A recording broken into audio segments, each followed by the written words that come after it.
Hello student, हम लोग discuss कर रहे हैं अभी लॉज ऑफ मोशन। तो अभी हम यहाँ पर कुछ ब्लॉक के क्वेश्चन लेंगे और उसके बाद कुछ थ्रेड वाले क्वेश्चन लेंगे और नेक्स्ट टर्न पर हम पुली डिस्कस करेंगे। अभी हम पुली का क्वेश्चन नहीं ले रहे हैं, अभी हम पहले ब्लॉक एंड थ्रेड का क्वेश्चन लेंगे। तो यहाँ पर देखिए ये हम डिस्कस कर चुके हैं, एक बार इसको मैं फिर से रिवाइज करवा रहा हूँ।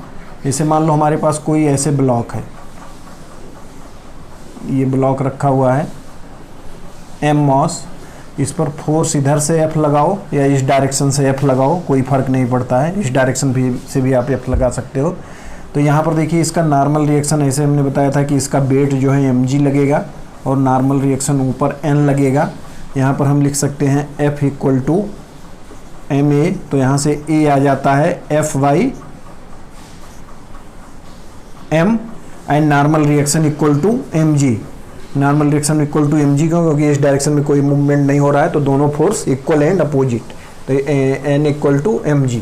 इसी में हमने एक ब्लॉक सेम ऐसे ही लिया था और इस पर फोर्स हमने थीटा पर लगाया था।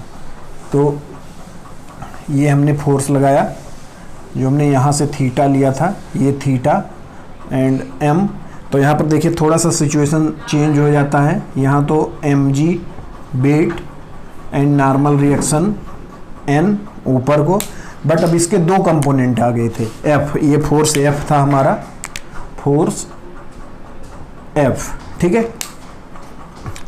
अब इसके क्या आ गए थे, दो कंपोनेंट आ गए थे, एक इस डायरेक्शन में आया था f साइन थीटा और इस डायरेक्शन में आया था f कॉस थीटा। तो यहाँ से हमने इसका एक्सेलरेशन एंड नॉर्मल रिएक्शन लिखा था, तो यहाँ से इसका एक्सेलरेशन क्या हो जाएगा, a equal to F cos theta divided by m, क्योंकि हॉरिजॉन्टल में क्या फोर्स है, f cos theta, f cos theta divided by m। अब देखिए n क्या हो जाएगा, n इक्वल टू ऊपर को फोर्स n है और नीचे दो फोर्स लगे हुए हैं, mg plus f sine theta, ठीक है। तो यहाँ से हमने ये बोला था कि n ग्रेटर देन क्या आ गया, mg, ठीक है। ऐसे ही एक कंडीशन और लिया था, तो इस वाली कंडीशन में क्या था, हमने इस फोर्स का डायरेक्शन थोड़ा सा चेंज किया था, m, इसमें फोर्स ऐसे लगा था, इसमें हमने फोर्स ऐसे लगा दिया था एंड इसका यहाँ से एंगल थीटा लिया था। तो ये इसका ये कंपोनेंट क्या हो जाएगा, पहले इसका नॉर्मल रिएक्शन बना लेते हैं, normal reaction n and weight mg, ठीक है। अब यहाँ पर देखो ये इसका कंपोनेंट, ये फोर्स f है, तो ये हो गया f कॉस थीटा, ऊपर को एक फोर्स आ जाएगा f साइन थीटा, ये फोर्स हमने थीटा पर f लगाया हुआ है। अब यहाँ पर एक्सेलरेशन तो सेम हो गया, f cos theta divided by m, ठीक है। बट नॉर्मल रिएक्शन देखिए, नॉर्मल रिएक्शन क्या हो जाएगा, mg माइनस mg, नीचे को फोर्स, या इसको ऐसे लिख लो अगर थोड़ा सा अच्छा लगेगा, n plus f sine theta, मतलब ऊपर को दोनों फोर्स इक्वल टू mg, ठीक है। क्योंकि ऊपर दो फोर्स लग रहे हैं, नीचे एक फोर्स लग रहा है, दोनों को इक्वल कर देंगे क्योंकि इस डायरेक्शन में कोई मूवमेंट नहीं हो रहा है हॉरिजॉन्टल डायरेक्शन में। तो यहाँ से n इक्वल टू क्या हो गया, mg minus f sine theta. तो यहाँ से हमने क्या बोला था, n लेस देन mg, ये अभी तक हमने पढ़ा था।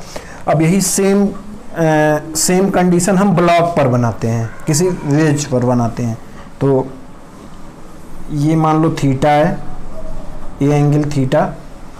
अब यहाँ पर देखो ये m मॉस रखा हुआ है, मॉस m। तो इसको हमने प्रीवियस टर्म पे रिजॉल्व करना बता दिया था कि कैसे रिजॉल्व करते हैं। तो इसका जो वेट आता है यहाँ पर mg, इस डायरेक्शन में इसको रिजॉल्व करेंगे तो mg कॉस थीटा, इस डायरेक्शन में इसको रिजॉल्व करेंगे तो mg साइन थीटा, ठीक है। ये सब हम प्रीवियस में पढ़ चुके हैं। अब यहाँ पर या तो फोर्स आप इधर इसी डायरेक्शन में लगा दो या इस डायरेक्शन से फोर्स लगा दो, ठीक है, या इधर से लगा दो या इधर से लगा लो। इससे क्या कोई नॉर्मल रिएक्शन पे चेंज आएगा, जो हमारा नॉर्मल रिएक्शन था, नॉर्मल रिएक्शन। क्या इस पर कोई चेंज आएगा? कोई चेंज नहीं आएगा। सेम एक कंडीशन है कि हमारे नॉर्मल रिएक्शन के ये जो फोर्स है नॉर्मल रिएक्शन और फोर्स के बीच में कितना एंगल है? 90। तो अगर 90 का एंगल होगा दोनों के बीच में तो नॉर्मल रिएक्शन एंड फोर्स में ये वाला फोर्स जो है ये नॉर्मल रिएक्शन पर कोई चेंज नहीं करेगा। ऐसे ही यहाँ पर देखो नॉर्मल रिएक्शन और इस वाले फोर्स के बीच में क्या 90 का एंगल है? नहीं है। ठीक है, 90 का एंगल इस वाले ये वाला जो फोर्स है इस वाले फोर्स और नॉर्मल रिएक्शन के बीच में अगर एंगल देखोगे तो यहाँ पर देखो ये 90 का एंगल नहीं है। ऐसे ही इसमें और नॉर्मल रिएक्शन के बीच फोर्स ऐसे लग रहा है, इसमें फोर्स ऐसे लग रहा है। तो नॉर्मल रिएक्शन एंड फोर्स के बीच में इन दोनों कंडीशन में कहीं भी 90 का एंगल नहीं है। अगर फोर्स और नॉर्मल रिएक्शन में 90 का एंगल आ जाएगा तो फोर्स कुछ भी चेंज नहीं कर पाएगा नॉर्मल रिएक्शन में। बट अगर 90 के अलावा और किसी एंगल पर लगा होगा तो वो चेंज कर लेगा नॉर्मल रिएक्शन को। ये सबको क्लियर है? तो यहाँ पर देखिए फोर्स और नॉर्मल रिएक्शन के बीच में क्या एंगल आ रहा है यहाँ पर? 90। तो ये इस नॉर्मल रिएक्शन को चेंज नहीं कर पाएगा, मतलब नॉर्मल रिएक्शन सेम रहेगा। बट क्या चेंज हो जाएगा? हमारा एक्सेलरेशन चेंज हो जाएगा। तो यहाँ से A equal to total force हम मान रहे हैं F greater than mg sine theta है, तो F minus mg sine theta divided by m। अगर F लेस देन होता तो क्या हो जाता? F अगर greater than mg sine theta, अगर F equal to mg sine theta है तो ब्लॉक रुका रहेगा, नहीं चलेगा। अगर F greater than mg sine theta है तो ब्लॉक ऊपर को जाएगा। अगर F less then mg sine theta है तो ब्लॉक नीचे जाएगा। But acceleration g sine theta ना होके कुछ और हो जाएगा। ठीक है, तो यहाँ से देखो अगर हम मान रहे हैं कि a इक्वल टू 0 तो यहाँ पर क्या आ जाएगा? mg sine theta equal to f। यहाँ पर 0 पुट करेंगे तो mg sine theta equal to f आ जाएगा। मतलब अगर mg साइन थीटा के इक्वल टू f लगा देंगे तो ब्लॉक रुका रहेगा। बट अगर ऐसा है तो इसका मतलब हम क्या है? ब्लॉक ऊपर चल रहा है, मतलब ये फोर्स हमने बड़ा माना है तो ब्लॉक ऊपर चल रहा है, तो ये इसका एक्सेलरेशन हो गया।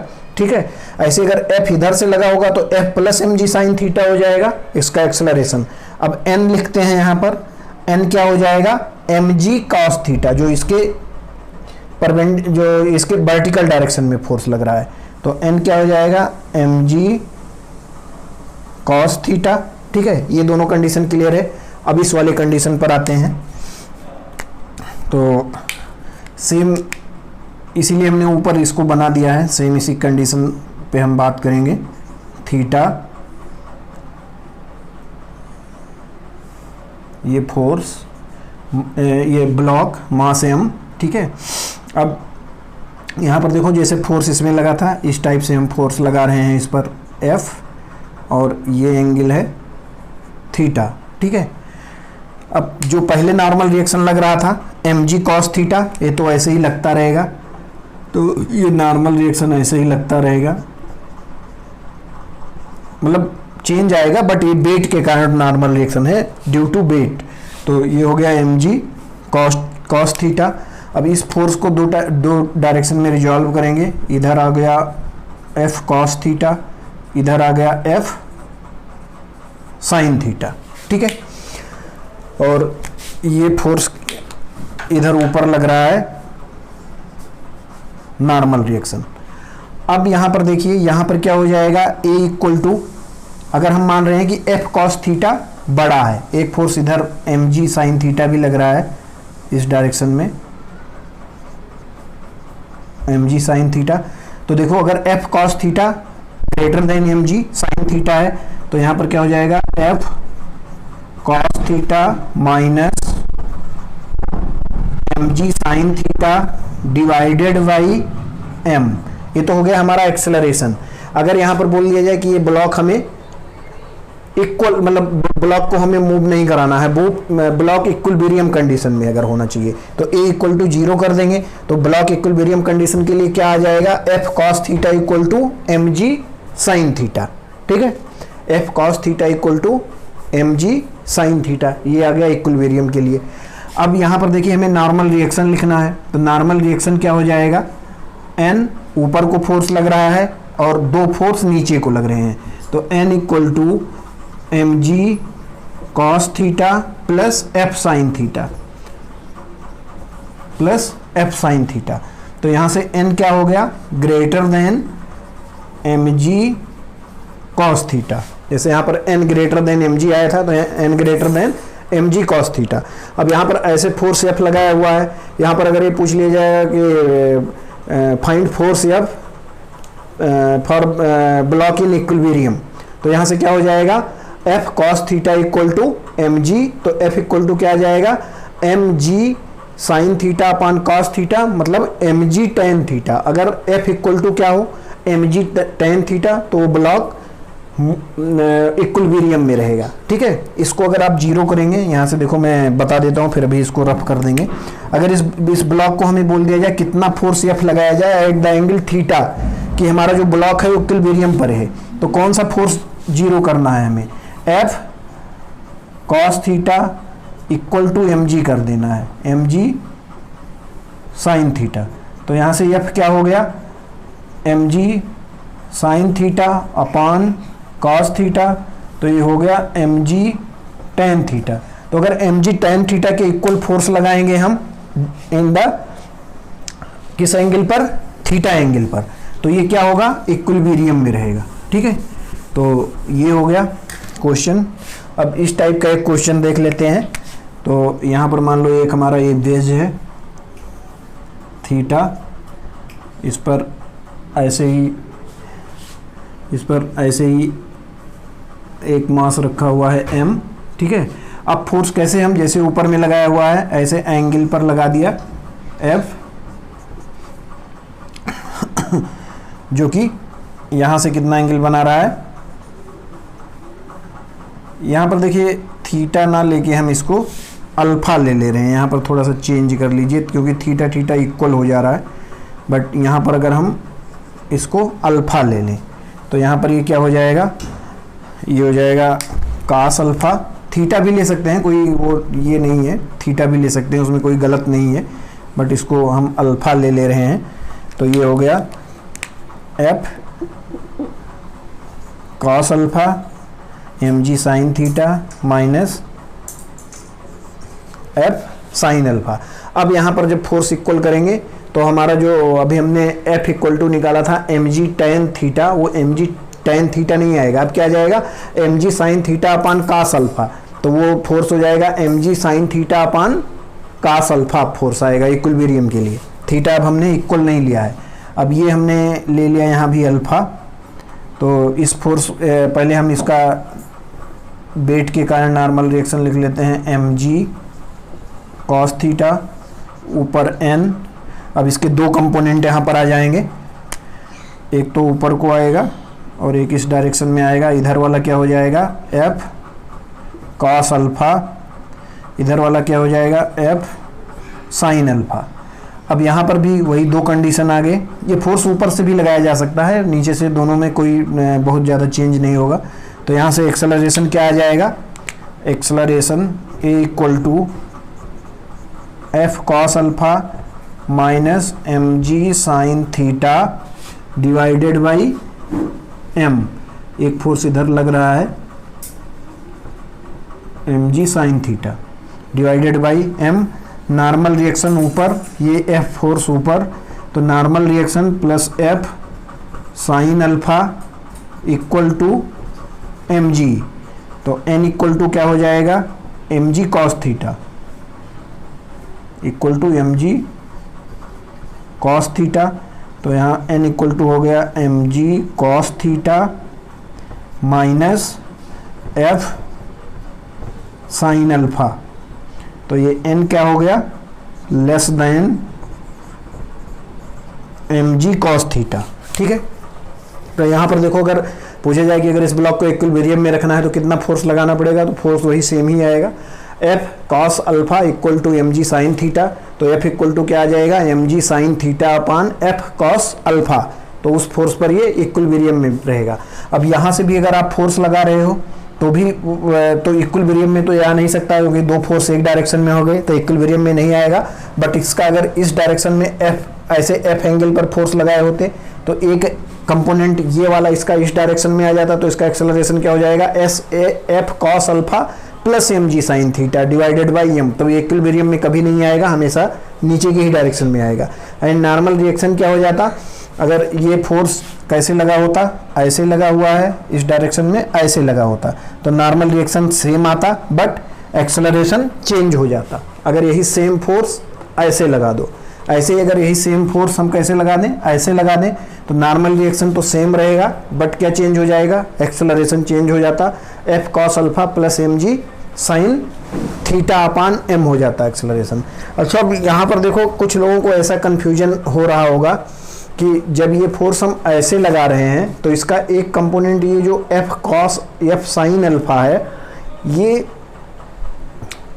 इसके नॉर्मल रिएक्शन को भी नहीं, ये तो नॉर्मल रिएक्शन को चेंज कर ही रहा है। इस वाले में देखिए, इस वाले में कुछ लोगों को ऐसे कन्फ्यूजन आ रहा होगा कि जब हम एक फोर्स ऐसे एफ लगा रहे हैं तो इसका एक कंपोनेंट, एक फोर्स ऐसे एफ लगा रहे हैं, ठीक है, तो ये फोर्स मान लो यहाँ पर एफ लग रहा है, ऐसे यहाँ पर एफ लग रहा है। अब ये एम जी के बीच में, तो ये एम जी कॉस थीटा के बीच में तो 90 डिग्री है, बट एम जी और एफ के बीच में तो 90 डिग्री नहीं है। इसका मतलब एक कंपोनेंट इसके एम जी को भी कम कर रहा है, बट वो अगर हम 90 पर लगा देंगे तो इस टाइप की थिंकिंग गलत है।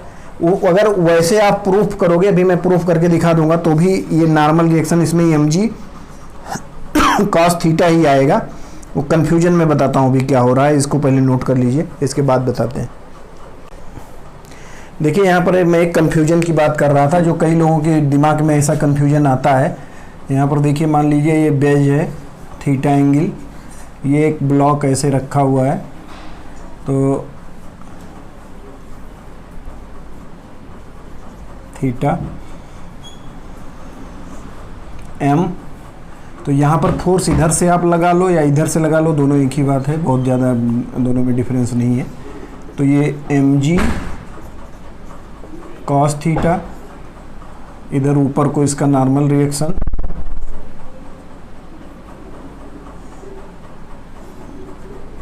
एन, तो एन इक्वल टू यहाँ पर क्या था, एम जी कॉस थीटा। ये एफ हमने ऐसे लगाया तो हमने बोला 90 पर एफ लगाओगे तो कोई भी चेंज नहीं आएगा। बट अगर हम इसको मान लें कि 90 पर हम लगा रहे हैं, बट कई लोगों के दिमाग में इस टाइप का कन्फ्यूजन आता है। यहाँ पर देखिए कि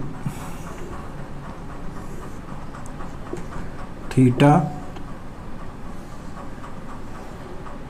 ये ब्लॉक एम, अब यहाँ पर जी कैसे लग रहा था, जी डाउनवर्ड डायरेक्शन में लग रहा था ऐसे, और एफ हमने इसके इस वाले प्लेन के पैरेलल में लगाया है, इस वाले प्लेन के पैरेलल में, तो एफ मान लो यहाँ पर लगाया ऐसे, यही सेम कंडीशन है। ये एफ यहाँ पर ऐसे लगा सकते हो, यहाँ से हटा के, यही सेम कंडीशन ही है, ठीक है। तो एफ हमने ऐसे लगाया। अब कोई ये सोच सकता है कि ये यहाँ पर तो 90 डिग्री का एंगल बन नहीं रहा है, 90 डिग्री किस में बन रहा था, जो यहाँ पे ऐसे नॉर्मल रिएक्शन आ रहा था, इन दोनों के बीच में 90 बन रहा था, बट इसके और इसके बीच में 90 तो बन नहीं रहा है, तो ये इस जी को इफेक्ट कर देगा।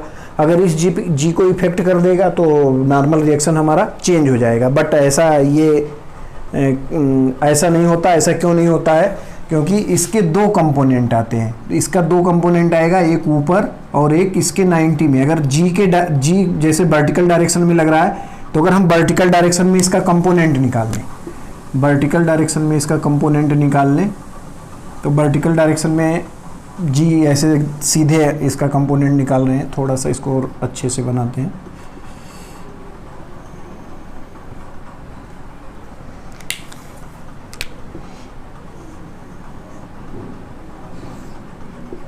ये दोनों मतलब वर्टिकल हैं, जी मतलब एम जी नहीं एम जी मान लो इसको, एम जी वेट, क्योंकि फोर्स की बात हम कर रहे हैं। तो अब यहाँ पर देखो, इसके इस वाली लाइन के पैरेलल एक लाइन अगर हम बना दें, इस वाली लाइन के पैरेलल, तो एंगल क्या हो जाएगा? थीटा। ठीक है, एंगल क्या हो गया? थीटा। तो इसके दो कंपोनेंट आ गए, एक कंपोनेंट इधर आ गया एफ कॉस थीटा, एक कंपोनेंट ऊपर आ गया एफ साइन थीटा। ठीक है, F cos theta and F sine theta. तो अब इस फोर्स का रिजल्टेंट क्या आ गया? F sine theta minus F cos theta. अब देखो यहाँ पर, और ये जो एफ कॉस थीटा आ रहा है, अब देखो नॉर्मल रिएक्शन का अगर हम बात करते हैं तो नॉर्मल रिएक्शन कुछ इसके सीध में जाएगा, मतलब ऐसे। ये हो गया हमारा नॉर्मल रिएक्शन, यहाँ पर 90 बना रहा है, यहाँ पर 90 बना रहा है। तो अब इस फोर्स का, इस अगर नॉर्मल रिएक्शन निकालना है तो इस फोर्स को इधर डिवाइड करेंगे, और ये एफ कॉस थीटा जो है ये भी इसके 90 पर नहीं है, 90 पर ये एफ है। तो यहाँ पर एंगल बन रहा है थीटा, और इसके बीच में एंगल बन रहा है ये थीटा, ये पूरा 90, तो ये 90 माइनस थीटा। तो अब नॉर्मल रिएक्शन दो फोर्स के कारण आ रहा है, एक mg cos थीटा और f sin थीटा का cos थीटा लेंगे, cos 90 माइनस थीटा। तो इस इधर, अब इधर रिजल्टेंट फोर्स क्या हो गया, एक तो ऐसे इधर रिजल्टेंट फोर्स हो गया mg minus f sin theta, ये रिजल्टेंट फोर्स इधर हो गया। और एक फोर्स ये, और इससे हमें इस फोर्स को रिजॉल्व करना है थीटा एंगल पर, थीटा एंगल पर इस फोर्स को रिजॉल्व करना है हमें। और एक फोर्स ऐसे लग रहा है, ये है 90 माइनस थीटा, और ये है एफ कॉस थीटा। ये हमारा जो ये ऊपर को जाएगा, ये यही होगा नॉर्मल रिएक्शन, ये हो जाएगा नॉर्मल रिएक्शन। तो इसको इधर रिजॉल्व कर दो, प्लस इसको इधर रिजॉल्व करके दोनों को ऐड कर लो। तो ये हम लिख रहे हैं, ये वाला यहाँ पर क्या फोर्स लगेगा, तो mg minus F sine theta, mg minus F sine theta को इधर रिजॉल्व करेंगे, इस वाले फोर्स को इधर रिजॉल्व कर रहे हैं इस डायरेक्शन में, तो ये क्या हो जाएगा cos थीटा, प्लस इस फोर्स को इधर रिजॉल्व करना है। तो किसको इधर रिजॉल्व करना है, एफ कॉस थीटा को इधर रिजॉल्व करना है, तो कॉस ऑफ 90 माइनस थीटा। फिर से देखिए, इस फोर्स को इस डायरेक्शन में रिजॉल्व किया, mg minus F sine theta force था, इसको इस डायरेक्शन में रिजॉल्व किया तो कॉस थीटा आ गया। इधर फोर्स था एफ कॉस थीटा, इसको इस डायरेक्शन में रिजॉल्व किया तो इसका कॉस इंटू 90 माइनस थीटा आ गया। अब इसको जब हम मल्टीप्लाई करके लिखेंगे तो ये क्या आएगा, mg cos theta, mg cos theta minus f sin theta cos theta plus f cos theta cos 90 minus theta sin theta. तो यहाँ पर देखिए f sin theta cos theta, f sin theta cos theta, तो ये दोनों cancel out हो गए, तो यहाँ से आ गया mg cos थीटा। ठीक है, तो यहाँ से आप इस ऐसे निकालो या ऐसे निकालो, दोनों ही केस में क्या आएगा, normal equal to mg cos theta आएगा। तो हम कभी भी इस वाले मेथड का बात नहीं करेंगे, क्योंकि इसमें ये टफ हो जाता है। हम हमेशा इस मेथड से निकालेंगे कि अगर नॉर्मल रिएक्शन के 90 पर कोई फोर्स लगा हुआ है तो उसमें कोई इफेक्ट नहीं करेगा। और ये सब अगर इसमें हमने क्या किया, इसमें फोर्स को हमने ऐसे वर्टिकल और इसके 90 पर करके दोनों को रिजॉल्व किया है, जबकि यहाँ पर हमने हमारा फोर्स किस में लगा हुआ था, पहले से ही यहाँ पर 90 डिग्री का एंगल बन रहा था, तो यहाँ से हमने डायरेक्ट बोल दिया इस पर कोई इफेक्ट नहीं करेगा। यहाँ हमने प्रूफ करके भी देख लिया कि हमेशा ये mg cos थीटा ही आएगा जब क्या हो, नॉर्मल रिएक्शन और किसके बीच में, फोर्स के बीच में 90 डिग्री का एंगल हो। ठीक है, ऐसे ही एक क्वेश्चन आया था एम्स में, ये क्वेश्चन देखिए बहुत अच्छा क्वेश्चन था। ये थीटा एंगल एक ऐसे ब्लॉक रखा हुआ था, ठीक है, एक ऐसे ब्लॉक रखा हुआ था, और इस पर ब्लॉक पर फोर्स ऐसे लग रहा था, कैसे, इसके पैरेलल में, इस वाले के पैरेलल में, मतलब हॉरिजॉन्टल डायरेक्शन में फोर्स F लग रहा था। तो इस पर बताना था नॉर्मल रिएक्शन क्या होगा। तो यहाँ पर देखो, अगर ये केस हमें समझ में आता है तो इससे आसानी से आप नॉर्मल रिएक्शन निकाल लोगे। एक तो आएगा, इधर mg को रिजॉल्व करेंगे तो इधर आएगा mg cos थीटा, और एक इसका कंपोनेंट आएगा, इस वाले का कंपोनेंट। तो ये अगर इसके पैरेलल में, ये फोर्स जो है किसके पैरेलल में है, इस वाले के पैरेलल में है। ठीक है,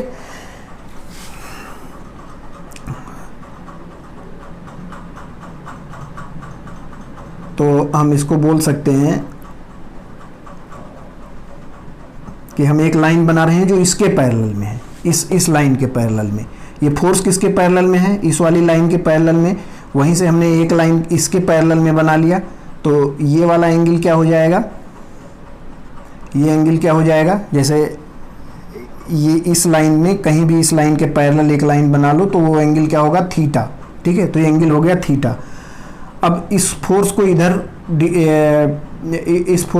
इधर रिजॉल्व कर लो, तो ये क्या हो गया? F cos theta. और इसके 90 पर ये वाला आएगा, इधर रिजॉल्व करोगे तो क्या हो जाएगा?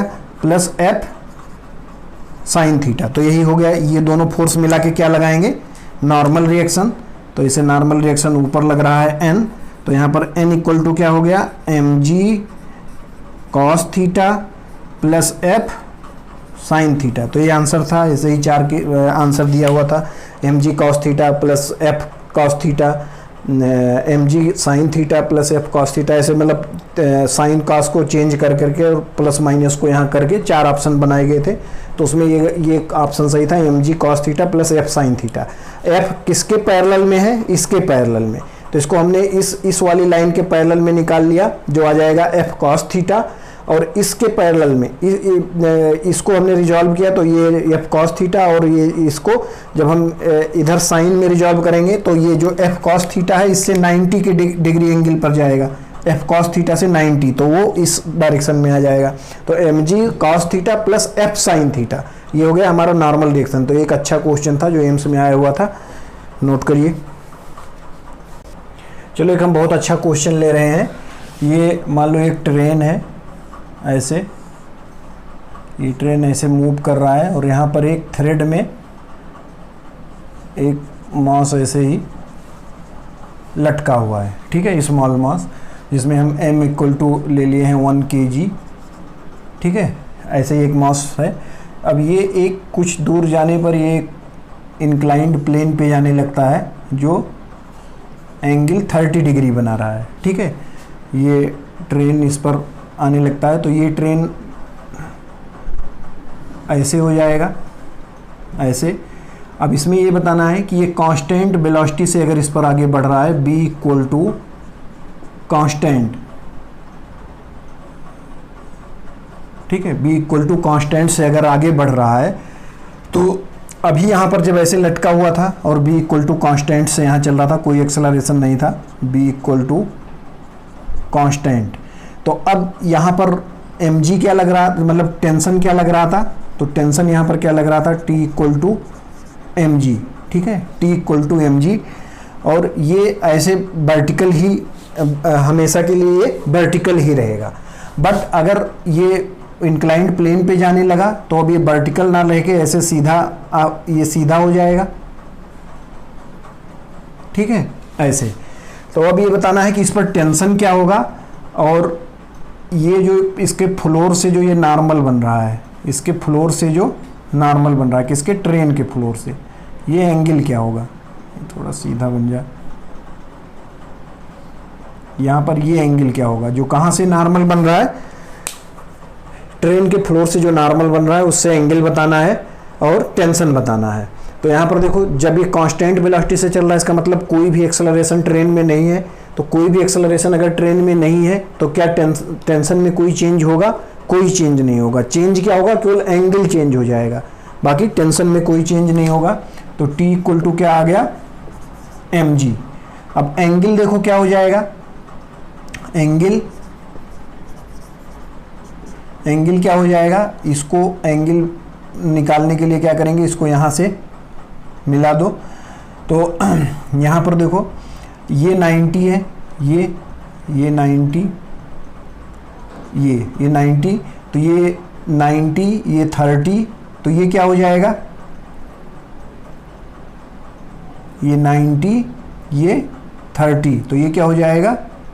60। ठीक है, अब इस वाले एंगल को यहाँ से पूरा कर दो। ये लाइन सीधी नहीं बन रही है, इसको सीधा यहाँ से परपेंडिकुलर ड्रॉप कर दो, इधर परपेंडिकुलर ड्रॉप कर दो। तो यहाँ पर क्या एंगल बन गया? 90, ये 90, ये 60, तो ये कितना हो जाएगा? थीटा 30। तो मतलब ये यहाँ से क्लियर हो गया कि ये एंगल बनाएगा 30। तो 30 डिग्री एंगल बनाएगा, किससे? With the normal of ceiling of train, with the normal of ceiling of train. ठीक है, किससे एंगल बनाएगा? विथ द नॉर्मल ऑफ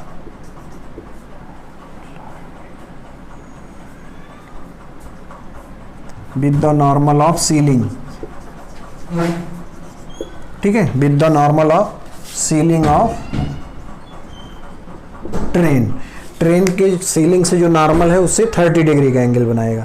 तो अभी तक तो ये हमारा क्वेश्चन इजी था, बट अब हमने क्या कर दिया, अब ट्रेन को हमने मान लिया किससे चल रहा है, g/2 एक्सेलरेशन से चल रहा है।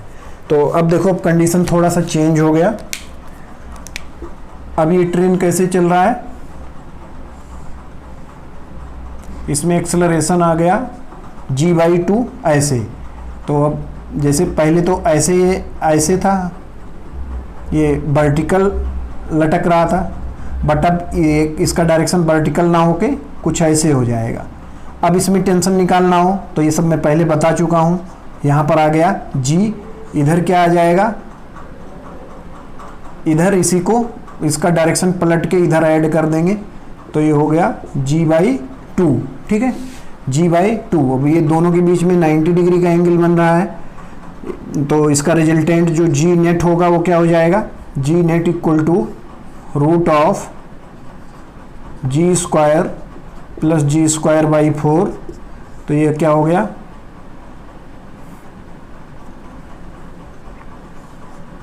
4 + 1 5, 5g²/4 मतलब g/2 रूट 5। ये तो हो गया हमारा जब ये हॉरिजॉन्टल डायरेक्शन में चल रहा है। तो ये हमारा नेट g आ गया। तो टेंशन क्या हो जाएगा, tension m into resultant g, तो g/2 रूट 5। अगर वैल्यू पुट कर दें तो 110 इंटू रूट 5, तो ये टेंशन हो गया 5 रूट 5। ठीक है, ये आ गया हमारा टेंशन जब ये हॉरिजॉन्टल पे चल रहा है। ये हो गया हमारा टेंशन। अब ये एंगल बताना है ये वाला। अगर इसको हम अल्फा मान लें तो tan अल्फा क्या हो जाएगा, tan अल्फा, चलो इसको इधर लिख लेते हैं,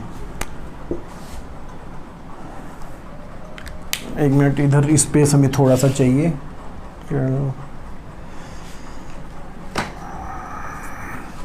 चलो यहीं पर लिखते हैं tan अल्फा। tan अल्फा क्या हो जाएगा, g/tan अल्फा g/2 अपान g/2 अपान g/2 अपान g। तो ये हो गया g/2 इंटू 1/g। तो ये हो गया alpha equal to tan inverse 1/2। ये आ गया अल्फा। बट अब जो क्वेश्चन का सबसे बेस्ट पार्ट है कि ये ऐसे ही है, बट अब ये इंक्लाइंड प्लेन पे जाने लगा। ये हमारा 30 डिग्री पे, वही पुराना जो क्वेश्चन था 30 डिग्री पर, और इधर ये ऐसे। तो अब ये,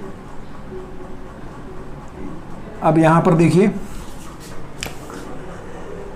यहाँ पर इसको दो टाइप से अब आप निकाल सकते हो। जैसे हमने पिछले में जब हम नॉर्मल रिएक्शन निकाल रहे थे तो उसको दो टाइप से निकाला था, बट इसमें ये दिया हुआ है g/2। तो g/2 इसके हॉरिजॉन्टल में चल रहा है, मतलब g/2 इसके पैरेलल में चल रहा है, तो g/2 ये हो गया।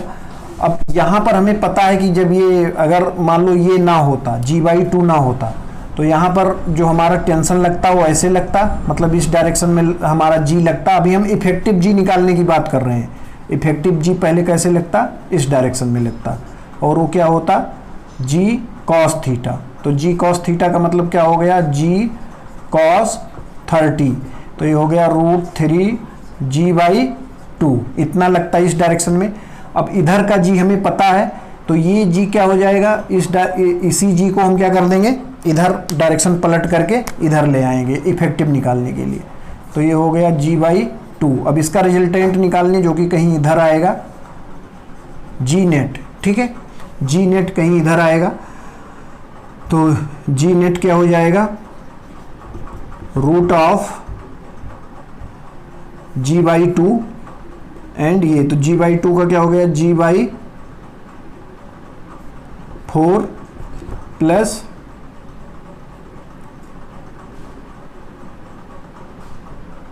हाँ यहाँ पर देखिए थोड़ा सा इसमें थोड़ा सा वो ये हो रहा है, जी cos 30 इधर और इसका एक कंपोनेंट इधर भी आएगा जो होगा हमारा जी sin 30, ठीक है, जी sin 30। तो इधर दो कंपोनेंट आ रहे हैं, एक तो पहले से ही हमारा जो जी cos 30 है और जी sin 30 इधर लग रहा था, इसको हमने पलट के इधर जोड़ दिया, तो इसका जो रिजल्टेंट हो जाएगा वो क्या हो जाएगा, यहाँ पर थोड़ा सा समझिएगा, पहले से हमारे पास अगर ये फोर्स नहीं था तो हमारे पास इसका एक्सेलरेशन इस डायरेक्शन में क्या था, जी cos 30, वेट इधर mg cos 30, इधर एक्सेलरेशन क्या था, जी sin 30 एंड फोर्स क्या लग रहा था, mg sin 30।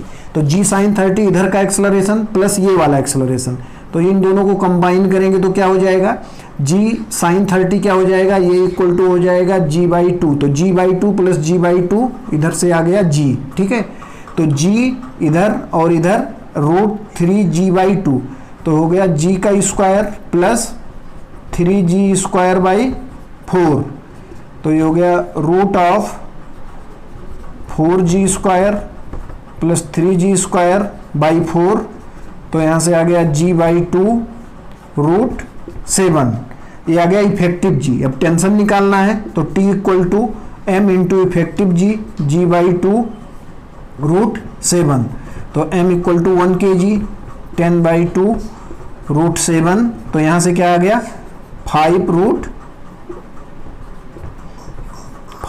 7 t, ठीक है, पहले t कितना था 5 रूट 5, अब 5 रूट 7 हो गया, मतलब g बढ़ गया जब वो इंक्लाइंड प्लेन पे जाने लगा, ठीक है, कितना बढ़ गया, अगर वो निकालना हो तो ये भी निकाल सकते हो, कितना बढ़ गया 5 रूट 7 माइनस 5 रूट 5, तो वहाँ से कॉमन हो जाएगा, यहाँ से मतलब निकाल सकते हो जी कितना बढ़ गया अगर ये निकालना हो।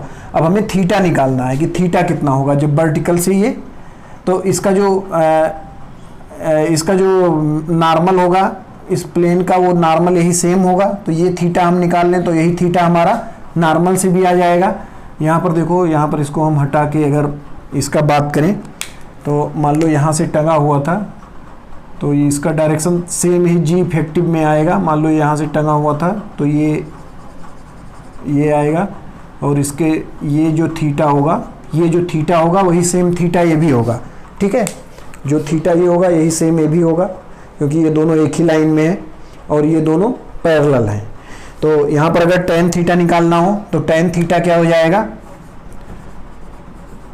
tan थीटा इक्वल टू इधर इस डायरेक्शन में क्या है एक्सेलरेशन g डिवाइडेड बाई कौन सा एक्सेलरेशन, ये वाला एक्सेलरेशन जो है रूट 3 g बाई 2, तो 2 ऊपर चला जाएगा, g कैंसिल आउट, तो 2 बाई रूट 3, तो यहाँ से थीटा क्या आ गया tan इनवर्स 2 बाई रूट 3, ये आ गया हमारा theta.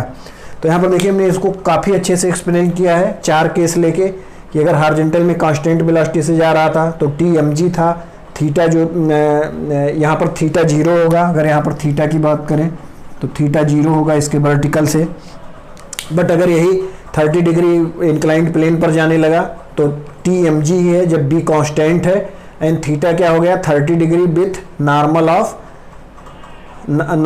The ceiling of train, ठीक है, मतलब जो ट्रेन का सीलिंग है वहाँ से नॉर्मल से 30 डिग्री बना रहा है। यहाँ पर देखो जब ये हॉरिजॉन्टल में चल रहा था बट इसका एक्सेलरेशन g बाई 2 हो गया, g by 2 metre per second square, यहाँ लिख लो metre per second square, g by 2 metre per second square, तो यहाँ पर अब इफेक्टिव g क्या आ जाएगा, g बाई 2 इधर इसका डायरेक्शन चेंज करके इसके साथ 90 डिग्री पर है तो इसका रिजल्टेंट निकाल लेंगे, जो आएगा g/2√5। तो यहाँ से हमने टेंशन निकाला तो 5√5 आ गया। यहाँ से अगर हम अल्फा निकालें इसके सीलिंग के साथ जो नॉर्मल बन रहा है उससे अल्फा डिग्री पर अगर ये आ गया तो यहाँ से अल्फा क्या आ रहा है 1/2, तो tan इनवर्स 1/2 आ गया। अब सबसे अच्छा केस ये वाला था, लास्ट वाला, जो इंक्लाइंड प्लेन पे जा रहा है 30 डिग्री पर और with acceleration g/2 metre per second square. तो यहाँ पर देखो g cos अल्फा इधर पहले से ही लग रहा था, g sin अल्फा यहाँ पहले से ही लग रहा था।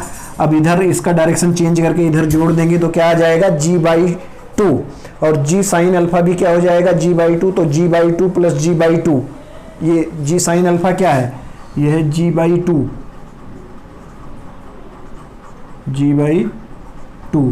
तो g/2 प्लस g/2 g हो गया इस डायरेक्शन में, और इधर √3 g/2 मतलब g cos 30 √3 g/2।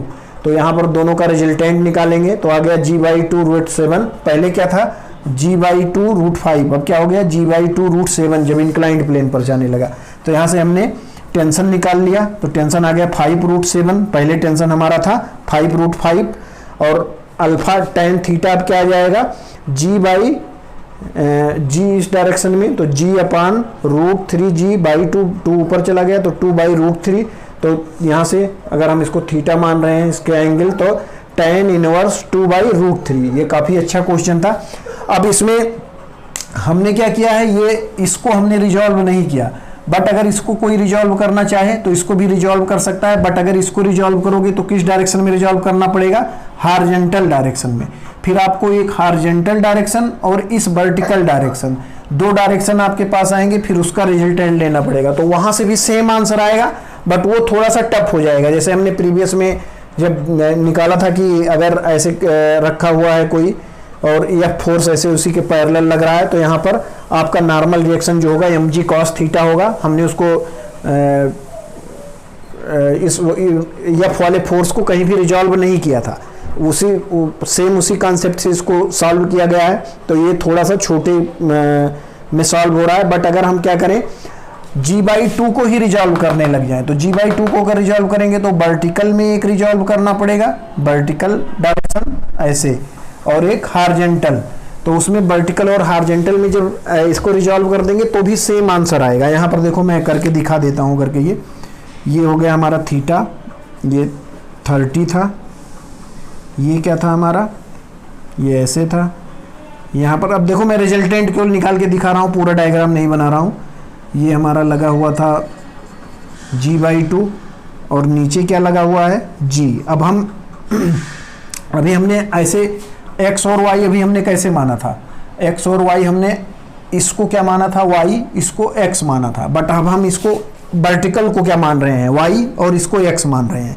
तो इसको दो डायरेक्शन में आप रिजॉल्व कर देते हैं। तो जब g को इधर रिजॉल्व किया तो इसको इधर रिजॉल्व कर लेते हैं और इसको इधर रिजॉल्व कर लेते हैं, किसको g/2 को। तो ये एंगल 30, तो ये भी 30। तो यहाँ से आ जाएगा इस डायरेक्शन में क्या आ जाएगा g/√2 cos 30।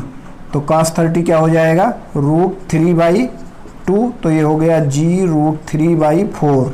ठीक है, इधर हार्जेंटल डायरेक्शन में। अब वर्टिकल डायरेक्शन में देखो, ये हो गया हार्जेंटल डायरेक्शन में। वर्टिकल डायरेक्शन में क्या हो जाएगा g/2 sin 30। तो g/2 sin 30 1/2, तो ये हो गया इंटू g/2 मतलब हाँ इंटू 1/2, तो ये हो गया g/4। तो ऊपर को आ गया g/4, हम केवल g/4 लिख रहे हैं रिजॉल्व करने के बाद g/4। ठीक है, g/4। अब देखो रिजल्टेंट क्या हो जाएगा g, इसको इसमें पलट के जोड़ देंगे तो रिजल्टेंट जो आएगा वो नीचे को आएगा, एक तो g प्लस g/4 मतलब 5g/4, और एक इस डायरेक्शन में आएगा ये वाला g√3/4। अब आप इसका नेट निकाल लीजिए, g नेट क्या हो जाएगा रूट ऑफ इसका स्क्वायर प्लस इसका स्क्वायर, तो ये हो गया 3g²/16 प्लस 25g²/16, तो ये हो गया रूट ऑफ 25 प्लस 3 28/16, यहाँ जी स्क्वायर, तो इसको 4 से डिवाइड कर दीजिए तो 4 और यहाँ 7। तो फिर देखिए जी बाहर आ गया, तो जी यहाँ से 4 का रूट लेंगे 2, अंदर आ गया √7। तो हमारा जी नेट क्या आ गया, g/2 √7। यहाँ देखिए जी नेट क्या आया था, g/2 √7, ठीक है। बट इसमें थोड़ा सा आपको ज़्यादा क्या करना पड़ेगा, इसमें ज़्यादा आपको रिजॉल्व वगैरह करना पड़ेगा। वैसे टफ कोई भी नहीं है, ना वो टफ है ना ये टफ है। आप चाहे वर्टिकल में, इसमें हमने क्या किया है, वर्टिकल में दोनों फोर्स को रिजॉल्व कर लिया है। इसमें क्या किया है, वेज के जो नॉर्मल है हमारा, नॉर्मल के रिस्पेक्ट में दोनों को रिजॉल्व कर लिया है, ठीक है। तो आप इससे करिए या उससे करिए, दोनों से अगर आपका कॉन्सेप्ट सही है तो आपका आंसर सही आएगा। ये काफ़ी अच्छा क्वेश्चन था, नोट करिए। चलो कुछ थ्रेड वाले क्वेश्चन करते हैं हम लोग। तो ये देखिए एम्स में आया हुआ क्वेश्चन है, एक अच्छा क्वेश्चन। ऐसे ही दिया हुआ था कि ये h हाइट है और इन दोनों के बीच का लेंथ है l, ये हाइट h, ये h, और यहाँ पे एक मास m है, इसको यहाँ से थ्रेड से बांधा गया है और इसी को से ऐसे थ्रेड से यहाँ से भी ये बांधा गया है। ये मास है m, ठीक है। तो इसमें थ्रेड में टेंशन बताना है और ये यहाँ पर दिया हुआ है कि इसका जो हाइट है, किसका, मास का, ये हाइट है स्मॉल h, ये हाइट स्मॉल h है। तो यहाँ को अगर हम ऐसे बना ले रहे हैं,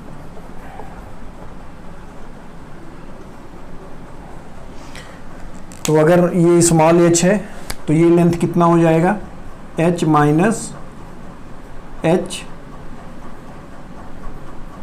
ये हो गया h माइनस h, इतना लेंथ, ठीक है। ये लेंथ क्या हो जाएगा, ये लेंथ हो जाएगा l/2, पूरा l है। तो इसमें हमें टेंशन बताना है, टेंशन T, टेंशन सेम ही होगा दोनों में, टेंशन T। इस एंगल को हम मान लेते हैं थीटा, एंगल थीटा हो गया। तो इधर नीचे क्या लगेगा, वेट mg, इस t को ऊपर रिजॉल्व करेंगे तो इधर t cos थीटा, इधर इसको रिजॉल्व करेंगे तो इधर आया t cos थीटा, ऐसे इधर भी t cos थीटा। तो t cos theta t cos theta आपस में कैंसिल आउट कर देंगे। ऊपर को दोनों का आएगा t, इसका भी आएगा t sin थीटा, इसका भी t sin थीटा, तो 2t sin थीटा, जो कि किसको बैलेंस करेगा, mg को। तो ऊपर को फोर्स आ गया 2t sin थीटा इक्वल टू mg, ठीक है। अब यहाँ से t इक्वल टू क्या आ गया, mg/2t sin थीटा। अब यहाँ से sin थीटा लिख लो, तो sin थीटा इक्वल टू क्या हो जाएगा, sin थीटा इक्वल टू ये लेंथ अपान ये लेंथ। तो ये लेंथ क्या है, h minus h divided by ये वाला लेंथ क्या हो जाएगा, इसका स्क्वायर प्लस इसका स्क्वायर, इसका स्क्वायर प्लस इसका स्क्वायर। तो रूट ऑफ इसका स्क्वायर l/2 का square plus h minus h का स्क्वायर, ये हो गया साइन थीटा। तो साइन थीटा का यहाँ वैल्यू पुट कर देते हैं, ये t नहीं आएगा, 2 साइन थीटा, 2 साइन थीटा। तो ये हो गया mg divided by 2h minus h divided by ये, तो ये ऊपर चला जाएगा, तो रूट ऑफ l/2 का square plus h minus h का स्क्वायर, ठीक है। तो ये आ गया हमारा t टेंशन, जो कि हमें निकालना था। इसके भी 4 पार्ट दिए हुए थे जिसको हमें निकालना था। तो एक अच्छा क्वेश्चन था, इसको नोट कर लीजिए। ये देखिए उसी का थोड़ा एक और हायर केस लेते हैं। तो यहाँ पर देखिए इसमें उसमें एंगल दोनों तरफ क्या था, इधर एंगल थीटा बन रहा था, इसमें हमने एंगल में वेरिएशन कर दिया है तो अल्फ़ा बीटा हो गया। तो अगर अल्फ़ा बीटा हो गया तो यहाँ पर एंगल क्या हो जाएगा, ये हो गया अल्फ़ा, ये हो गया बीटा। तो अगर एंगल अलग अलग हो गया तो टेंशन भी अलग हो जाएगा, क्योंकि अब सिमेट्री नहीं है। तो यहाँ पर मान ले रहे हैं हम, इधर है टेंशन T1, इधर है टेंशन T2। तो इस T1 को रिजॉल्व कर लेंगे, इस डायरेक्शन में आ गया T1 कॉस अल्फा, इधर आ गया T2 cos beta, T2 cos beta. ऊपर क्या आ जाएगा, T1 sine alpha plus T2 sine beta. ठीक है, T1 sine alpha plus T2 sine beta, जो किसको बैलेंस करेगा, mg को, इसका वेट mg, तो नीचे वेट mg मान ले रहे हैं। तो यहाँ से देखो, एक तो इक्वेशन आ जाएगा T1 sine alpha plus T2 sine beta equal to mg, और एक इक्वेशन इससे आ जाएगा T1 cos alpha equal to T2 cos beta, T2 cos beta. अब T2 का वैल्यू यहाँ पुट कर देते हैं, तो ये हो गया T1 sine alpha plus T2 का वैल्यू यहाँ से पुट करेंगे, तो ये हो जाएगा T1 cos alpha into sine beta divided upon cos beta equal to mg। तो इसको, ये हो गया T1 कॉमन, एंड इधर क्या हो जाएगा, sine alpha cos beta plus cos alpha sine beta divided by cos beta equal to mg। तो sine A cos B plus cos A sine B, तो ये क्या बन गया, T1 into sine alpha plus beta, इसको उधर ले जाएंगे तो ये हो जाएगा mg कॉस बीटा। तो यहाँ से T1 इक्वल टू क्या हो गया, mg cos beta divided upon sine alpha plus beta. ठीक है, divided upon sine alpha plus beta, ये हो गया। अब T1 की जगह पर ये पुट कर देंगे, T1 की जगह पर क्या पुट कर देंगे, mg cos beta upon sine alpha cos beta. तो यहाँ से T2 निकल आएगा, तो T1 हमने निकाला है mg cos beta divided upon sine alpha plus beta equal to T2, यहाँ पर कॉस बीटा, यहाँ कॉस अल्फा भी है, cos alpha equal to T2 cos beta. तो ये कॉस बीटा कैंसिल आउट, तो ये हो गया mg cos alpha upon sine alpha plus beta equal to T2। तो यहाँ से हमारा आ गया T2।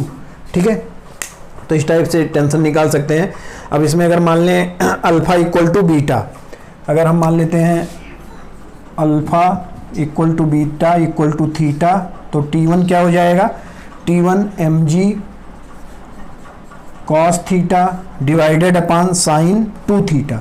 तो साइन 2 थीटा, यहाँ पर साइन 2 थीटा, तो mg cos theta sine 2 theta को क्या लिख सकते हैं, 2 साइन थीटा कॉस थीटा, ये कैंसिल आउट।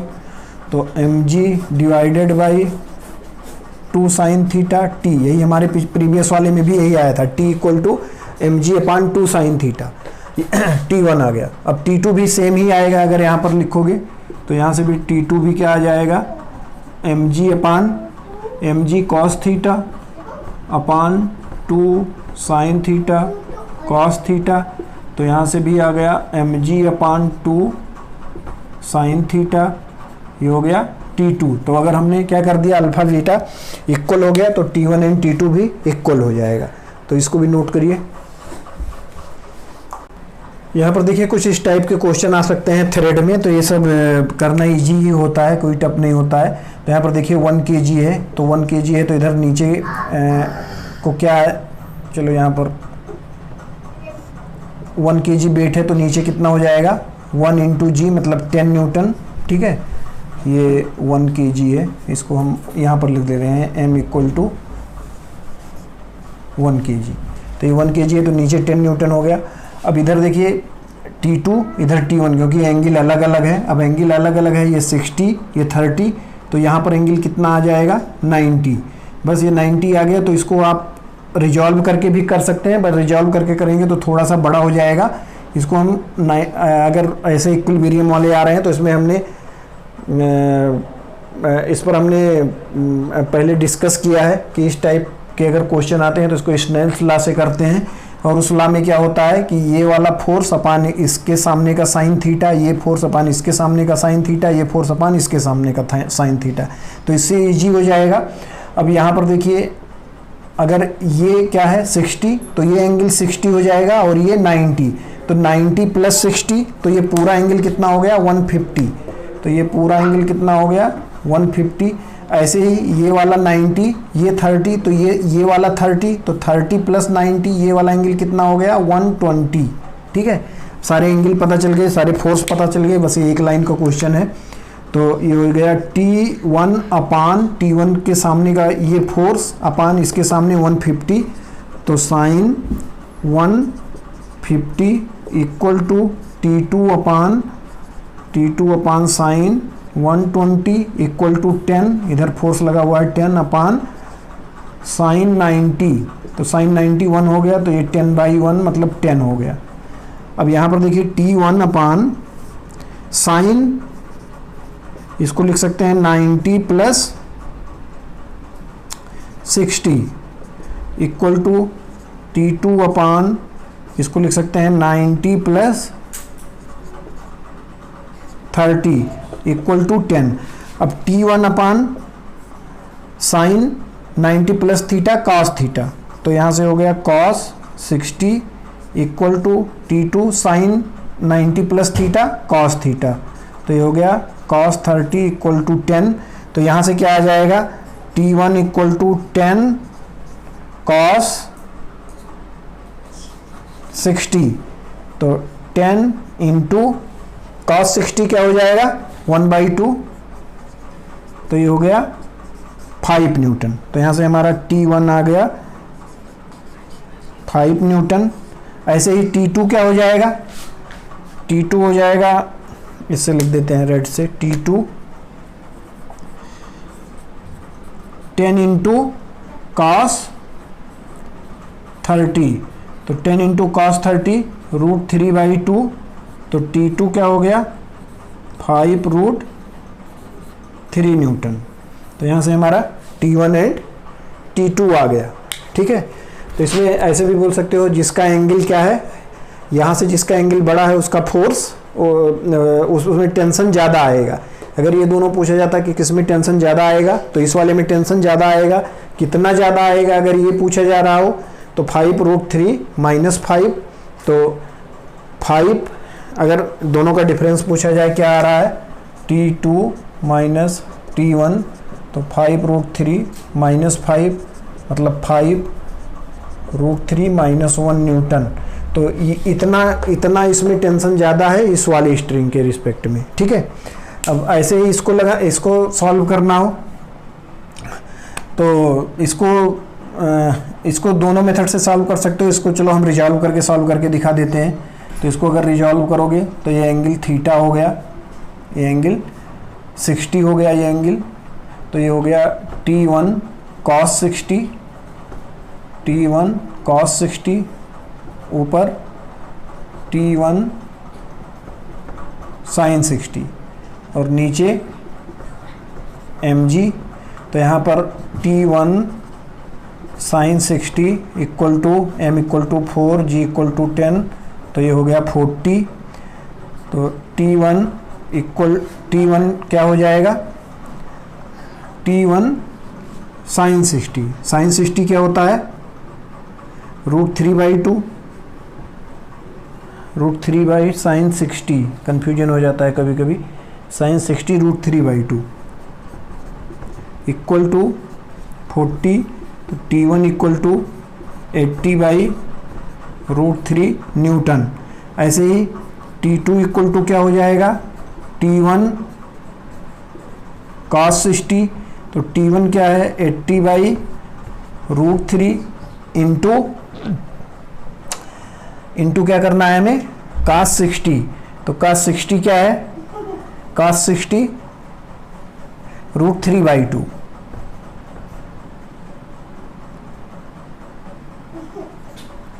cos 60 नहीं, cos 60 1/2,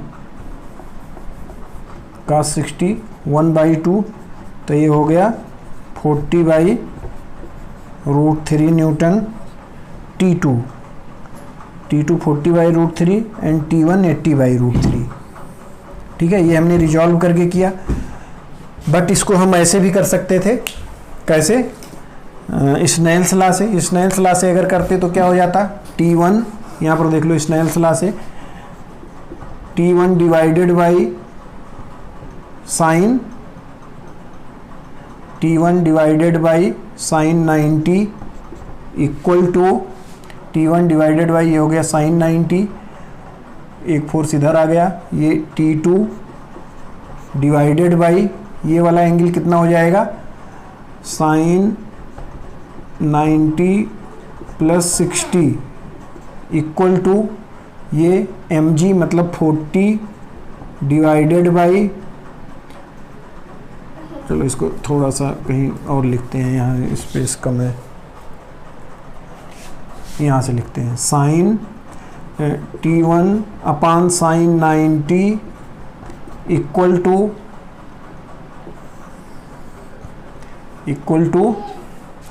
T2 upon sine T2 upon sine 90 plus 60, 90 plus 60 equal to 40, ये वाला फोर्स 40, ये फोर्स 40 डिवाइडेड बाई ये 60, तो ये 30, तो यहाँ पर हो गया साइन 90 प्लस 30, साइन 90 प्लस 30, तो यहाँ से आ गया T1 equal to T2 upon sine 60 equal to 40 upon sine नहीं cos, sine 90 plus theta cos theta, तो ये हो गया cos 60, यहाँ cos 30। ठीक है, तो T1 इक्वल टू क्या हो गया, T1 इक्वल टू यहाँ से देखो 40 अपान cos 30, तो cos 30 क्या होता है, √3/2, तो 2 ऊपर जाएगा, तो ये हो गया 80 डिवाइडेड बाई √3, जो कि यहाँ से भी आया था 80 डिवाइडेड बाई √3। अब इसका मान वैल्यू यहाँ पर डाल दोगे तो फिर से वही आ जाएगा, T2 इक्वल टू क्या आ जाएगा, T1 यहाँ पे पुट करोगे तो cos 60 क्या हो जाएगा, cos 60 1/2, तो 80/√3 और इधर 1/2 से मल्टीप्लाई हो जाएगा, तो ये हो गया 40/√3। तो यहाँ से हमने स्नेल्स लॉ से निकाला तो भी वही आ रहा है, यहाँ से डिवाइड करके निकाला तो भी वही आ रहा है, इसको हमने स्नेल्स लॉ से निकाला था, इसको भी हम रिजॉल्व करके भी सॉल्व कर सकते हैं। तो इस टाइप से आप स्ट्रिंग वाले प्रॉब्लम को सॉल्व कर सकते हैं। तो अभी हमने लॉज ऑफ मोशन में कई टाइप के क्वेश्चन कर लिए हैं, जिसमें ब्लॉक वाले क्वेश्चन है, वेज वाले क्वेश्चन है, स्ट्रिंग वाले क्वेश्चन है, किसी को ऊपर ले जा रहे हो एक्सेलरेशन से या हॉरिजॉन्टल डायरेक्शन में या वर्टिकल डायरेक्शन में या एंगल थीटा पर ले जा रहे हो, उस सब टाइप के क्वेश्चन हमने कर लिए हैं। नेक्स्ट टर्न पे हम लोग पुली पढ़ेंगे, पुली से क्या इफेक्ट होगा फोर्स पर, पुली में कैसे एक्सेलरेशन आएगा, क्या क्या बातें होंगी, वो सब पुली पर हम बात करेंगे नेक्स्ट टर्न पे। अगर आपको इससे हेल्प मिल रहा है हमारे लेक्चर से तो आप इसको लाइक करिए, शेयर करिए, सब्सक्राइब करिए, और अगर आपके पास कोई भी क्वेश्चन है तो उसको आप कमेंट बॉक्स में लिख सकते हैं, हम उसका आंसर करने की कोशिश करेंगे। Thank you.